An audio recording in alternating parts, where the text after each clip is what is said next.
So guys, welcome back to the channel. Right here we have the Solo Leveling mat, desk mat. This guy is actually 31 by 15 inches.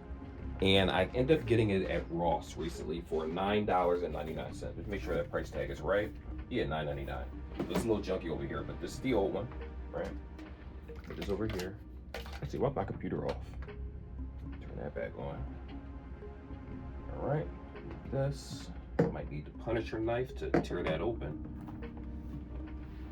All right, there we go. So this is the old mat right here. And I wanted this one. I was like, it was time to upgrade. I was actually going to give my wife my old mat. And she was like, nah, I don't want it. So I kind of bought it for nothing. I'm like, I still like this. Make sure I don't slice myself. Matter of fact. There we go. That's good enough. Because I'm not keeping a box anyway, so it doesn't really matter. Let's tear this thing open. There we go. There we go. Okay, so here's the mat right here. I am curious the size. It doesn't seem as big as my old one. A little smaller. This ain't bad. I like this. I like this. So here we go. I think it's about the same size as the other one. This is nice. This is actually really nice. I like this. I'm going to be unboxing some of the products on this guy right here. So let me give you a closer look now that you can see it.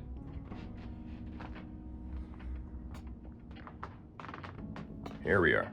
So let me kind of, worst camera angles ever. Here we go. So that's what it looks like. And it shows all of his summons. I don't think he has all these summons in his show yet. He actually gets more summons later on. I remember reading the series of Solo Leveling. I was like, this is really good. All the pages were colored. Now, obviously, it's not an in-depth story like some of the other stuff that you're used to. But in terms of just power scaling and him learning new abilities and stuff, it felt more earned than a lot of those type of mangas with those mangas and mangas with that system of power-up level. You know, some of them are just ridiculous and they just pull spells out their butt. He does too, to a certain extent, but at least you see him grind for it, like he actually gets beat up and things actually happen. So it's a pretty interesting series. Anyway, like and subscribe like always, guys. No need to make this a long video. I like this mat. They did have some one-piece mats at Ross also. Same size as this one, but I'm not a one-piece fan. Say what you want. I don't like it, but I like some of their figurines. Anyway, I'll see you in the next video. I'm out.